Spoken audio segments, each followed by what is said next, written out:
강입니다. 오늘은 그래서 이제 4차 산업혁명과 기업의 미래에 대해서 알아볼 거고요. 또 4차 산업혁명의 기술 모델에 대해서 알아볼 거고요. 또 4차 산업혁명의 기술 혁신에 대해서 알아보고요. 또 이제 이거 끝나면은 기말고사잖아요. 기말고사. 기말고사의 비중이 50%나 되기 때문에 이 기말고사를 잘 볼 수 있는 방법들 이따 마지막 시간에 마지막 정도에 가서 알려드리도록 하겠습니다. 자, 학습 목표는요, 이 4차 산업혁명의 기술 모델에 대해서 설명할 수 있다. 그 다음에 기술 혁신을 이룬 기업들에 대해서 설명할 수 있다. 또 스마트폰과 융합 집단화에 대해 설명할 수 있다라고 할 수 있겠습니다. 자, 그러면 오늘 배울 이제 그 스마트 팩토리, 특히 이제 아디다스에서 과연 혁신을 어떻게 이뤘는지, 아디다스가 어떻게 로봇 공장을 만들었는지 영상 한번 보도록 하겠습니다. 네, 잘 보셨나요? 네. 자, 이것처럼 예전에는 우리가 이제 아디다스 공장이 어디 있었냐면 베트남, 중국에 있었어요. 근데 이 공장들이 다시 이제 독일로 갔습니다. 독일에 가가지고요, 거기서 로봇들이 우리의 신발을 만드는데 뭐냐면 맞춤식이에요, 맞춤식. 여러분들이 이제 아디다스 매장에 가가지고요, 여러분의 발 사이즈를 딱 재면은 사람마다 발 사이즈가 다 다르잖아요. 거기에 맞춰서 맞춤식으로 그분만을 위한 디자인으로 만들어집니다. 앞으로는 이런 아디다스 스피드 팩토리처럼 우리 개개인에 맞는, 우리한테 1인 한 명 한 명한테 개개인에 맞춤의 서비스들이 많이 생겨날 거라고 봅니다. 예를 들어 지금은 이제 이런 기성복을 있지만 똑같은 기성복을 지나다 보면 누가 똑같은 거 입으면 굉장히 기분 나쁘잖아요. 마찬가지예요. 네. 그런 것처럼 이제 우리가 직접 독일에 있는 회사에, 미국에 있는 회사에 우리의 신발이나 옷이나 안경이나 등등등등을 1대1로 주문하면 나만의 맞춤형으로 빨리 공장에서 만드는데 로봇들이 만들어서 바로 요즘에 배송이 얼마나 좋은지 몰라요. 우리가 독일에서 뭐를 주문해도 3일이면 옵니다. 아마존에 주문해도 3일이면 와요. 이런 전 세계가 이제 평평한 세상에 와 있다고 보시면 되겠습니다. 그러면 여러분들이 거기에 맞는 비즈니스도 한번 생각해 보시는 것도 좋을 거라고 생각이 듭니다. 자, 그래서 이 4차 산업혁명에 이제 뭐 그동안 쭉 12주차까지 쭉 들어보셨을 거예요. 그 중에 뭐 이해가 되는 것도 있고 안 되는 것도 뭐 있고 뜬구름 같은 것도 있을 거예요. 근데 그거를 뭐 다 아실 필요는 없고요. 그냥 세상의 흐름이 이렇다라고 그냥 보시면 되겠습니다. 네. 그래서 오늘 이제 4차 산업혁명에 대한 총 정리를 한번 해드릴 거고요. 그래도 그런 4차 산업혁명에 잘 발맞춰가지고 전 세계 기업들 중에서 유니콘 기업들이 점점 늘어나고 있어요. 국내에서도 4차 산업혁명과 관련된 비즈니스를 시작한다라고 하면 스타트업들 한다 그러면 이제 VC들, 벤처캐피탈에서 많은 투자를 하고 있습니다. 네. 그 다음에 제품, 데이터, 서비스, 개발 모델 등등에 대해서 한번 알아보도록 하겠습니다. 자, 그래서 이제 다시 한번 이렇게 제가 정리를 한번 해드리는 거예요. 그동안 12주차 동안 쭉 이제 들어보셨지만 한번 마지막 정리를 한번 해드리면 좋을 것 같습니다. 네. 자, 보면 이제 그동안의 기술 혁신, 생산에서의 어떤 기술 혁신이 일어나고 있고요. 조금 전에 보여드린 것처럼 아디다스나 뭐 이런 데처럼 직접 내가 맞춤 생산할 수 있는, 그것도 일반 개인을 위한 맞춤 생산, 거기서 만들어서 독일에서 보면은 우리 메디인 저머니 제품을 신게 되는 거죠. 예전에 중국이나 베트남에서는 좀 저렴했지만 이제 베트남이 아닌 독일에서 만들어 온 것들은 훨씬 더 제품이 좋을 거라는 상상을 사람들이 하게 됩니다. 네. 그래서 이 4차 산업혁명은 생산과 소비를 잘 이렇게 전 세계를 연결해주는, 우리가 알고 있는 뭐 인공지능 로봇 기술과 IoT와 5G와 뭐 여러 가지가 연합이 돼서 우리 인간의 욕구를 훨씬 더 충족을 시켜준다는 얘기죠. 제가 지금 신고 있는 신발도요, 전 세계 하나뿐이 없는 신발이에요. 아디다스에서 주문한 신발입니다. 이 신발, 저랑 똑같은 신발을 신고 있는 사람이 전 세계 어디를 다녀도 없다는 얘기죠. 그런 인간의 욕구를 잘 충족시켜주는 이런 비즈니스 모델들이 점점점 늘어날 거라고 봅니다. 네. 자, 그래서 다시 한번 쭉 정리를 해보면요. 예전에 1차 산업혁명, 기계혁명에서 2차 전기혁명, 그 다음에 3차 정보혁명, 4차는 인공지능의 혁명이라고 보시면 되겠습니다. 그래서 예전에는 우리가 이제 1차 산업시대에는 거의 뭐 살고자 하는 생존의 욕망이 굉장히 컸다고 한다면 2차 산업 전기혁명 시대에는 안정의 욕망이 안정적으로 살고 싶다는 욕망이 컸습니다. 그 다음에 3차 산업혁명, 인터넷이 발달했을 때는 정말 그때 제가 벌써 한 20, 30년 전 이때는 처음 인터넷이 나왔을 때 그때 인터넷으로 정말 재밌었어요. 아마 기억나시는 분이 있겠지만 삐리리리 해가지고 연결돼가지고 막 부산에 있는 사람하고 연결하고 부산에 있는 사람이 보고 싶어 서울까지 오고 저도 가고 이런 식으로 정말 그 인터넷이라는 그 공간에서 많은 사람들과 만나고 또 친구도 되고 여러 가지 활동을 했던 그런 기억들이 납니다. 그 다음에 이제 4차 산업혁명 시대에는 바뀌었다는 얘기죠. 네, 그래서 우리가 새로운 욕망들이 생겨날 거라는 얘기죠. 3차 산업혁명 시대에 사회적 연결의 욕망이라면 4차 산업혁명 시대에는 왜냐면 제가 볼 때 점점 개인화되고 집에서 혼자서의 생활을 즐기는 시간이 많아지고 이때는 과연 어떤 욕망이 사람들이 생겨날지 궁금하기도 합니다.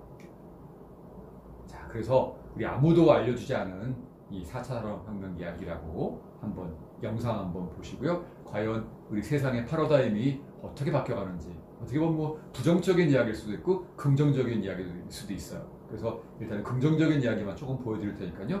나중에 부정적인 이야기가 원하시는 분들은 밑에 있는 URL을 클릭하셔서 끝까지 한번 들어보시면 도움이 되실 것 같습니다. 한번 보시겠습니다. 네, 잘 보셨나요? 네, 아마 그동안의 수업들을 이렇게 도표로 또 이미지로 잘 표현했던 거라고 봅니다. 네.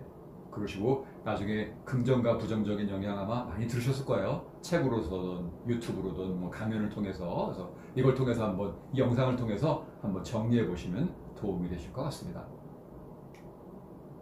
네, 그래서 저는 이제 오프라인 특강을 가면 이 사진을 딱 보여줍니다. 네, 왜냐하면 요즘에 공무원들이나 기업에 다니는 직장인들이나 CEO들이나 많은 분들이 4차 산업혁명 관련된 특강들을 많이 들어요. 네.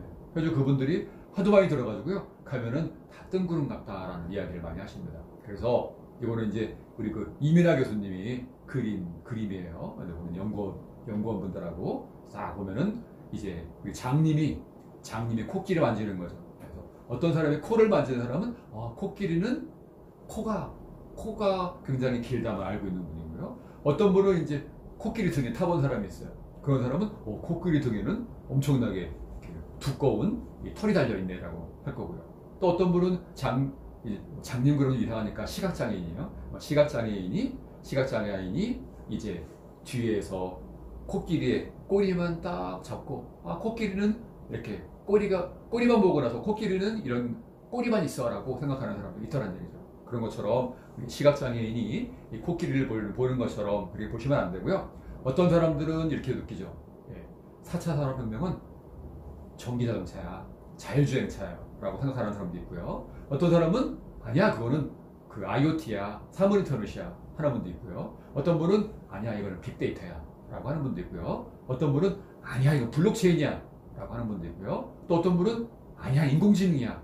또 어떤 분은 아니야, 이건 가상현실이야, 증강현실이야 라고 생각하는 분들도 있더란 얘기죠. 네. 하지만 그 모든 것들이 다 4차 산업혁명이라고 보시면 되겠습니다. 그 중에서 여러분들이 맞는 것만 잘 선택하셔서 거기에 맞춰서 비즈니스를 하시든 아니면 전체적인 걸 다 알고 나서 뭔가 사업을 하시면요, 연관된 여러 산업으로 발전될 가능성이 높다고 보시겠습니다. 네, 그래서 이제 오토 서비스, 오프라인과 온라인을 연결하는 오토 서비스 영상을 한번 보고 또 설명을 드리도록 할게요. 네, 잘 보셨나요? 네. 자, 이제 이게 뭐냐면, 이제 예를 들어 우리 집 근처에 편의점이 되게 많잖아요. 예를 들어 L사에서 하는 편의점, G사에서 하는 편의점 많이 있습니다. 그런데 이게 뭐냐면 주문은 내가 스마트폰으로 아니면 PC로 온라인으로 하는 거예요. 온라인으로 주문합니다. L사의 홈페이지에 가서 G사 홈페이지에 가서 주문했는데 물건은 집으로 택배로 배달받으려고 그랬더니 집에 사람이 별로 없어요. 네. 그러니까 받기가 힘들어요. 그러면 이걸 어떻게 하냐면 우리가 L사에서 운영하는 G사에서 운영하는 편의점이 있잖아요. 집 근처에 편의점으로 보내주세요 그러는 겁니다. 그러면 퇴근하면서 그 편의점에 들려서 물건을 찾아오는 거죠. 네, 이게 이제 가장 쉽게 생각하는 O2O 시스템. 온라인 투 온라인, 온라인 투 오프라인, 오프라인 투 온라인 시스템이라고 보시면 되겠습니다. 자, 그래서 이제 보시면요, 이 오프라인의 현실과 온라인의 현실과, 오프라인의 현실은 뭐냐면 물질 소유 자원으로 이제 여러분이 정의 내릴 수 있겠죠. 네. 그리고 온라인은 가상 공간, 정보 공유 관계라고 정의 내릴 수 있습니다. 네. 이런 것들이 1차, 2차, 3차 산업혁명을 통해서 이제 연결이 되는 거죠. 그러다가 다시 이제 온라인으로 뭘 하려고 그러니까는 아까처럼 이제 오프라인도 필요한 그런 세상이 된 거예요. 그래서 아날로그화 기술로 조금 돌아가는 거죠. 그래서 그렇게 중간에 접점되는 공간을 우리가 O2O다. 온라인 투 오프라인이라고 보시면 되겠습니다. 그래서 이렇게 융합되는 세상으로 앞으로 점점 바꿔갈 거란 얘기죠. 왜냐면 저도 이제 뭔가 하나 주문했는데 집에 사람이 없어요. 택배 받을 사람이. 그래가지고 그게 다시 막 되돌아가고 막 그런 경우가 많습니다. 특히 막 국세청에서 뭐 세금 내라고 뭐 꼭 등기로 오더라고요. 등기로 오는데 집에서 그거를 받아서 뭐 그거 사인해줄 만한 사람 없은 거예요. 그래가지고 그게 한 2주 만에 다시 국세청으로 갔어요. 갔더니 아마 중요한 뭐였는데 못 받아가지고 제가 불이익을 당한 적이 있습니다.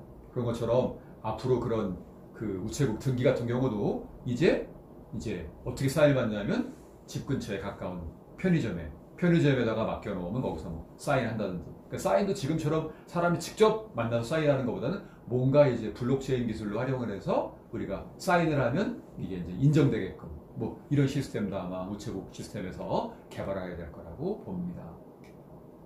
네. 그래서 다시 한번 이제 O2O 융합에 대해서 한번 설명을 다시 드리면요. 네. 이렇게 보시면 되겠습니다. 네. 그래서 지금 이제 뭐 우버, 뭐 에어비앤비 뭐 이게 점점 잘 되니까 에어비앤비는 이제 호텔들하고 많이 부딪힙니다.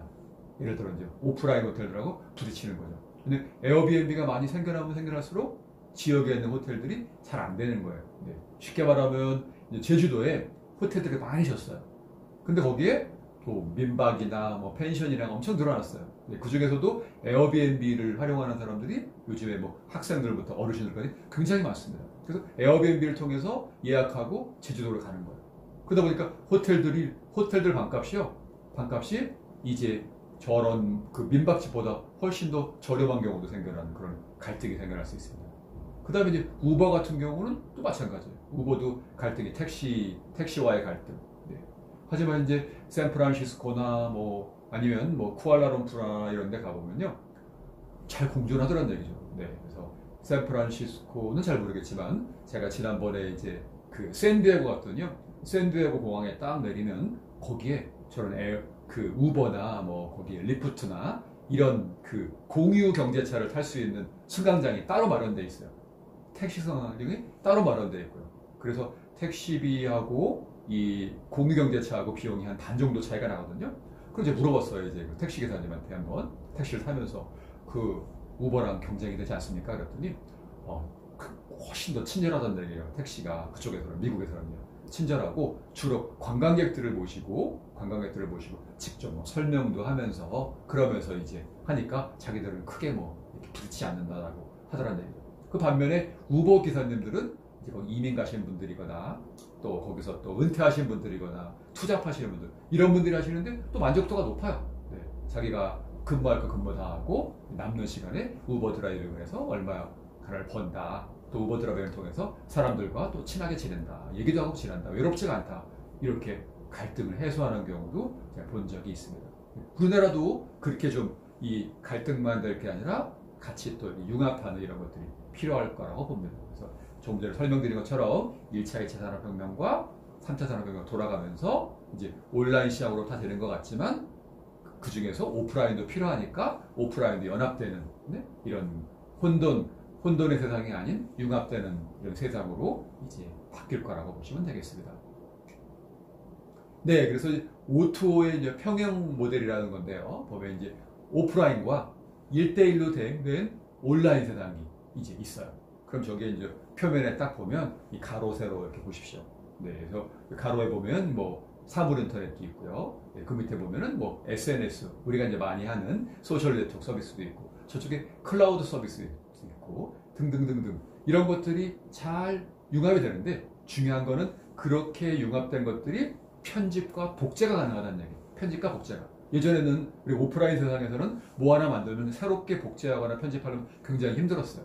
그러나 이 온라인 세상에서는 만들어 올 것들을 쉽게 복제를 해가지고 우리나라에서만 하는 것이 아니라 전 세계로 금방금방 전파될 수가 있고요. 또 비즈니스 모델이 하나 있으면 이것을 잘 또 복제해가지고 새로 만들 수 있는, 어떻게 보면 비즈니스 하는데 굉장히 어떻게 수월해진다고 보실 수도 있겠습니다.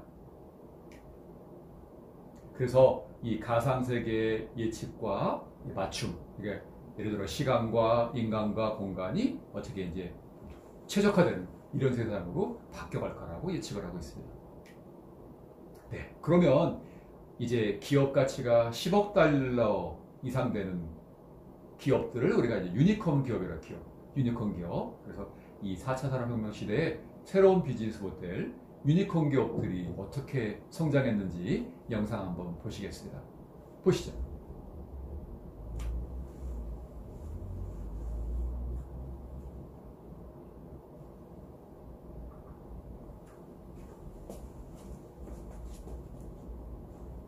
네, 잘 보셨나요? 네. 자, 그래서 정말 요즘에 이제 젊은 사업가들이 이렇게 예를 들어 이런 인터넷과 아니면 뭐 스마트폰과 모바일과 뭐 여러 가지 이런 거에 능한 또 이제 아이디어가 좋은 이런 젊은 기업가들이 이제 창업을 해서 정말 저렇게 10억 달러 이상의 기업 가치를 가지고 유니콘 기업이 된 분들이 많습니다. 뭐 미국에도 많고요. 그 다음에 중국에도 많습니다. 여기 보시면요. 그래서 글로벌 유니콘 기업들이 엄청나게 급증을 했어요. 네. 그래서 포춘 500대 기업은 20년, 유니콘은 4.4년에 기업 가치가 1조 를 돌파했다. 네. 그래서 예전에는 20년 만에 우리가 뭐 유니콘 기업이 됐다 그러면 지금은 한 창업한 지 4.4년 만에 유니콘 기업이 됐다고 봅니다. 여기 보시면 우리가 제가 많이 말씀드린 뭐 에어비앤비로 비롯해서 쭉쭉 보시면 정말 다양한 기업들이 있습니다. 뭐 중국의 기업들, 그 다음에 미국의 기업들. 그러면 이거를 우리 이제 학원님들은 요거를 확대하셔가지고요. 네, 하나하나 한번 들어가 보세요. 네, 구글에 가셔서 한번 검색을 해보세요. 여기에 내가 잘 못 들어봤던 이런 회사가 있네. 들어가서 영어로 구글에서 검색을 해보세요. 그래서 그거를 구글 번역기를 통해서 비즈니스 모델을 한번 파악을 해보세요. 파악을 해서 이미 미국에서는 성행을 했는데 국내에는 들어오지 않은 어떤 비즈니스 모델이 있다. 그걸 벤치마킹 하시는 것도 하나의 전략이라고 봅니다. 네, 그래서 여기 있는 것처럼 이제 디지털화 기술과 아날로그화 기술이 잘 연합되는 거 한번 제가 쭉 이렇게 표로 한번 설명을 드릴게요. 첫 번째, 데이터가 발생돼요. 데이터가 발생됩니다. 예를 들어 우리가 그 버스를 타거나 여러분들이 뭐 구글로 검색을 하거나 페이스북을 뭘 하거나 백화점 가서 뭐 물건을 구입하거나 이런 것들이 다 이제 데이터가 발생된다고 보겠습니다. 그럼 그런 데이터들을 어떻게 수집하느냐? 뭐 우리가 우리 그 사거리에 가면은 CCTV 이런 것들이 데이터를 수집하고요. 그 다음에 여러분들이 백화점에 가서 카드를 쓰면 카드에서 또 데이터가 수집되고요. 여러분들이 지하철이나 버스를 타면 데이터가 수집이 되고요. 하여튼 많은 것을 통해서 데이터들이 수집이 됩니다. 그럼 이런 데이터들을 수집을 해가지고요. 네, 수집을 해가지고 얘를 분석을 합니다.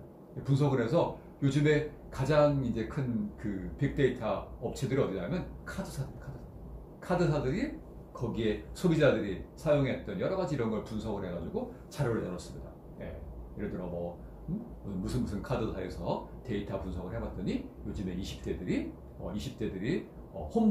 혼자서 밥을 많이 먹느라 어떻게 분석하느냐? 예를 들어 20-30대에 있는 젊은이들이 카드로 밥 먹는 시간대가 뭐 7시다. 그때를 봤더니 밥값 내는 게 10,000원 이하더라. 아, 그럼 혼자 밥을 먹는구나 라고 분석을 하는 거죠. 네. 그래서 그러면 거기에 맞춰서 어떻게 해야 되느냐? 그걸 발표를 합니다. 지금 이제 혼자 밥 먹는 젊은이들이 많아지니까 이제 식당들도 바꿔야 된다. 식당들도 그동안은 이제 4인 한 상이었는데 그게 아니라 이제 1인 한 상으로 하고 그 다음에 4명이서 같이 뭐 반찬을 나눠 먹고 찌개를 나눠 먹고 그런 게 아니라 이제 각자 1인 반상으로 다 준비해서 줘야 된다. 이런 식으로 비즈니스 모델을 바꾸는 거죠. 식당의 비즈니스 모델을 바꿔주고, 그 다음에 요즘에 보니까 또 원룸에서 혼자 사는 사람들이 많다. 그럼 거기에 맞춘 냉장고, 뭐 작은 냉장고, 작은 공구청정기, 뭐 작은 TV, 뭐 이런 것들에 대한 것들을 더 많이 생산해야 된다고 가전사에다가 또 어떤 정보를 줄 수 있겠죠. 네. 그 다음에 또 요즘에 보니까 여행을 많이 가더라, 해외여행을 많이 가더라. 근데 몇 월 달에 많이 가더라. 그러면 거기에 맞춰서 여행사든 어디든 맞춰서 홍보를 해야 되고, 거기에 맞는 혼자 가는 여행. 요즘에는 또 재밌는 서비스가 있어요. 혼자 가면 외롭잖아요. 외로우니까 밴드나 뭐 여러 가지 커뮤니티에서 여행 같이 갈 사람을 모읍니다. 모아가지고 2명에서 4명에서 같이 여행을 묶어주는 그런 서비스도 지금 굉장히 성공적인 모델이 되어 있고요. 그 다음에는 예전에 우리가 여행하러 가려면 책 한 권 두고 다녔어요.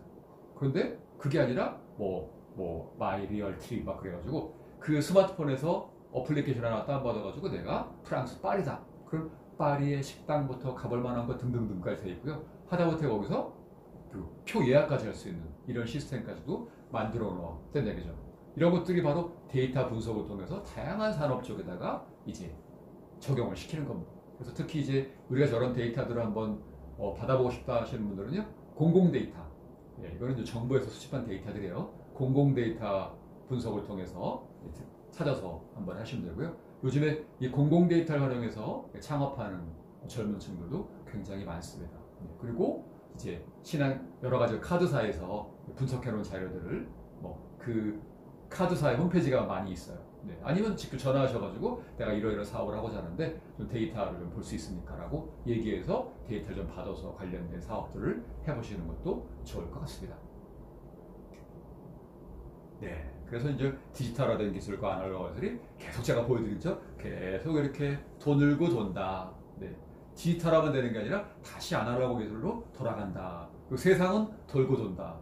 비즈니스 모델도 돌고 돈다라고 보시면 되겠습니다. 자, 그럼 이번 4차 산업혁명의 그 기술 모델에 대해서 한번 더 설명을 드릴게요. 네, 그래서 미래의 레스토랑의 사례들, 또 데이터를 유리해서 가치를 창출하는 것들, 또 3D 프린터와 DIY, 그리고 제조업의 대혁명, AR, VR과 O2의 융합, 또 그에 관련된 응용 분야 등등에 대해서 말씀드리도록 하겠습니다. 네, 미래의 레스토랑 사례예요. 네.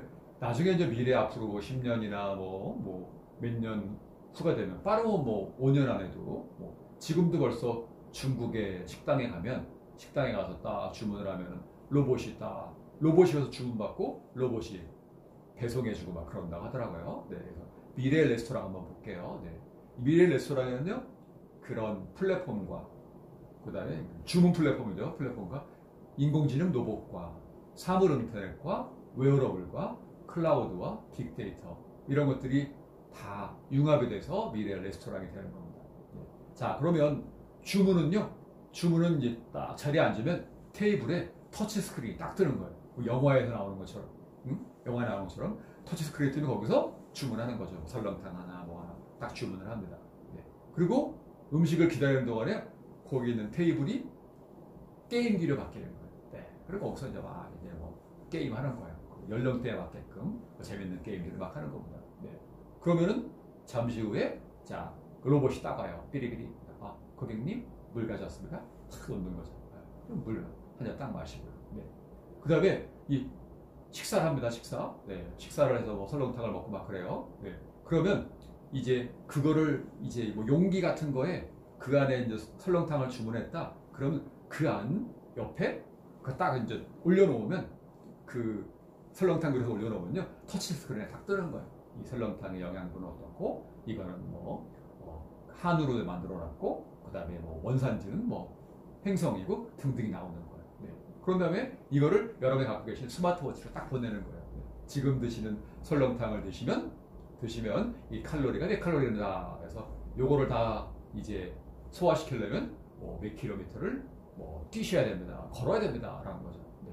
그런 정보들을 클라우드 서비스에다가 저장시켜 놓고, 또 원하면 자기의 스마트폰이나 스마트워치로 보내주는 거예요. 이런 식으로 이제 식당에 가도 4차 산업혁명 기술이 많이 이제 융복합이 되어 있는 거죠. 네. 그 다음에는 이제 그 식당의 입장에서는요, 오신 손님의 데이터들을 파악을 하는 거예요. 수집해서 파악을 하는 거예요. 왜냐하면 아까 터치 스크린으로 이렇게 하는 동안에 로그인을 한다. 그러면 거기에 정보들이 나올 거 아니에요. 하다못해 뭐 페이스북으로만 로그인해도 다 정보들이 남습니다. 뭐 나이대가 어떻게 되는지, 어디에 사는지, 좋아하는 게 뭔지 다 파악이 되는 거죠. 그 다음에 예를 들어 구글로 로그인한다? 네, 요즘에 이제 뭔가 로그인하려고 그러면 뭐 페이스북으로 로그인하시겠습니까? 구글로 로그인하시겠습니까? 뭐 이메일로 로그인하셨습니까? 회원 가입하겠습니까? 다 이런 거잖아요. 근데 우리가 구글로 로그인해도 여러분들 정보를 그분들이 파악할 수 있는 거예요. 그 다음에 페이스북 로그인해도 정보 파악이 되는 거고요. 네, 그런 걸 통해서 이분이 어느 동네에 살고 연령대가 어떻게 되고 뭐 하는지 다 데이터를 파악하는 거죠. 파악을 해가지고요. 그래서 그분한테 거꾸로 이제 언제쯤 뭐 식당에 오십시오. 그래서 그 지난번에는 뭐 설렁탕을 쓰셨지만 이번에는 야채로 만든 뭐 어떤 거를 만들었습니다. 뭐 하는 거죠. 네. 그 다음에 더 나아가서는 이제 이 고객님이 내가 그때 맛있는 설렁탕이 있었는데 이거를 이제 다시 또 오기가 힘들어. 멀리 이사 갔단 말이에요. 근데 그 설렁탕 너무 맛있어 보여. 그러면 그거를 또 이렇게 잘 포장해서 배송해주는 서비스를 한다든지 아니면 만드는 방법들을 또 알려준다든지 해서 고객 관리를 할 수 있겠죠. 네. 미래 레스토랑은 이런 식으로 내가 들어가서 주문하고 그 다음에 나중에 계산하고 나올 때부터 모든 게 다 4차 산업혁명 기술이 잘 융복되는 그런 레스토랑으로 여러분이 가시게 될 거라고 보시면 되겠습니다. 네, 그 다음에 이제 집에서 요리를 해요. 집 요리를 합니다. 그래서 앞으로의 냉장고는 저런 인공지능 냉장고가 이제 많이 보급될 겁니다. 지금 벌써 막 저런 인공지능 비슷한 뭐 에어컨이나 공기청정기나 뭐 냉장고들이 이미 조금씩 출시가 된 것 같아요. 네. 보시면 저 냉장고에다가 식재료를 넣어놓습니다. 딱 맞춰서. 그럼 그 안에 센서들이 딱 달려있어요. 센서들이. 그래서 얘가 여기서 사과를 하나 빼면요. 딱 센서가 측정을 해요. 사과가 지금 2개가 빠졌구나. 고기를 빼면 고기가 뭐 600g이 빠졌구나. 센서들이 기록을 합니다. 네. 기록을 해가지고요. 그 다음에 이 식재료가 떨어질 때쯤 되면 여러분의 스마트폰으로 딱 알림이 오는 거죠. 네. 고객님, 지금 닭고기가 떨어졌습니다. 주문하시죠. 그러면 그래? 시장 가는 게 아니라 바로 냉장고에서 딱 주문하면 딱 이제 앱으로 주문해서 가져오는 이렇게 되는 세상이 되는 거죠. 그 다음에 오늘도 이제 집에서 저희 집사람이 이제 요리를 하는데 뭐 보고 하나 그랬더니요. 스마트폰 딱 켜놓고 유튜브 열어가지고 무슨 뭐 요리하는 방법을 보고 요리하더라는 얘기죠. 네. 근데 앞으로는요. 냉장고 바로 옆에 모니터에서 딱 나옵니다. 집에 있는 재료들을 다 분석을 해가지고 고객님 오늘 재료들을 다 이렇게 보시니까 오늘은 부대찌개를 만들어 먹는 게 좋을 것 같습니다. 그러면서 거기에 딱 이제 가상의 인공지능 로봇 셰프가 딱 나타납니다. 그림처럼요. 나타나가지고 자 지금 이제 여기에 있는 소세지를 자르시고요. 파 자르시고요. 뭐 자르시고요. 몇 분 동안 끓이시고요. 소스 뭐 넣으시고요. 됐습니다. 라고 인공지능 로봇 의사가 이제 재밌게 요리하는 방법들과 레시피를 가르쳐주는 인공지능 냉장고가 점점 많이 보급이 될 거라는 얘기죠. 그럼 집에서 정말 맛있는 요리, 그러니까 인류 레스토랑의 요리사가 만든 레시피와 같은 걸 가지고 만들어 먹을 수 있는 거죠. 근데 냉장고에 식재료가 떨어졌다? 예전에는 막 뛰어가서 사갖고 왔어요. 네. 특히 주부님들이 그럴 필요가 없는 거죠. 미리미리 떨어지기 전에 예측이 되고 딱 이제 터치만 하면 주문하고 이런 세상이 된다는 얘기입니다. 자, 그러면 그런 서비스들이 뭐냐면 바로 밑에 있는 클라우드 서비스. 왜냐면 냉장고에서 모든 정보들을 다 저장할 수 없잖아요. 그 냉장고에 센서들이 많이 파악한 여러 가지 데이터들을 클라우드에다가 저장해 놓는 겁니다. 그리고 필요할 때마다 꺼내 쓰는 거예요. 네, 그렇게 보시면 되고, 그 다음에 안에 있는 식재료들이 예를 들어 어떻게 보면 이제 식재료의 무게뿐만 아니라 식재료의 영양 성분까지도 다 파악할 수 있는 뭐 그런 센서가 달릴 수도 있어요. 그래서 데이터들을 모집을 한 겁니다. 그 다음에 인공지능 알고리즘에 의해서 지금 여기에 이 가정은 보니까 소금을 많이 안 넣더라. 네, 부대찌개를 만드는데 짜지 않게 하더라. 그래서 인공지능 알고리즘이 분석을 하는 거죠. 그러면 예를 들어 저염식이다, 아니면 중간식이다, 무슨 식이다 이런 식으로 맞춰서 그 고객에 맞는 레시피가 탁 나오는 겁니다. 네. 이렇게 해서 이제 예측을 할 수 있는 모델들을 이미 현재 자라나는 패션 회사에서 새로운 모델을 예측할 때 여기에는 클라우드, 빅데이터, 인공지능 알고리즘을 활용을 합니다. 또 넷플릭스라고 우리 뭐 영화나 이런 거 보는 서비스잖아요. 한 달에 뭐 10,000원씩 내고 마찬가지예요. 내가 여기서 계속 뭐 SF 영화만 내가 본다. 그러면 넷플릭스에서 딱 인공지능 알고리즘으로 딱 판단을 합니다. 그래서 추천이 와요. 추천. 고객님 이번에 새로운 영화 SF 영화가 나왔습니다. 보시죠. 라는 거죠. 그 다음에 아마존의 발주 예측. 아마존에서 여러분들의 데이터들을 다 분석을 해가지고요. 이제 딱 보니까 지금 이제 그 계절적으로 봤을 때 캠핑의 계절이에요. 캠핑의 계절. 그러면 이분이 작년에 캠핑을 많이 갔었단 말이에요. 그럼 인공지능 알고리즘이 추천을 딱 해줍니다. 네, 고객님, 이번에 새로운 바베큐기가 나왔습니다. 이번에 새로운 뭐가 나왔습니다라고 추천을 해주는 거죠. 네. 그 다음에 또 로보 어드바이저의 투자. 우리는 증권회사에서 예전에는 사람들이 뭐 보시고 차트를 보고 뭐 분석을 해서 투자 예측을 했지만 그게 아니라 로보 어드바이저가 인공지능으로 분석을 해서 고객님 이번에 무슨 주식이 뜰 것 같으니까 투자하십시오. 그리고 요즘에는요 국내에 있는 주식뿐만 아니라 미국에 이제 잘 나가는 뭐 그 애플이나 이런 주식에 투자하는 분들도 많이 생겼다고 합니다. 이제 앞으로의 세상은 주식도 국내 시장만 아니라 전 세계에 있는 주식에 투자할 수 있는 이런 세상이 오고 있습니다. 네, 그래서 이제 대표님 잠깐 멈출게요. 네. 잠깐 휴식 가질게요. 네.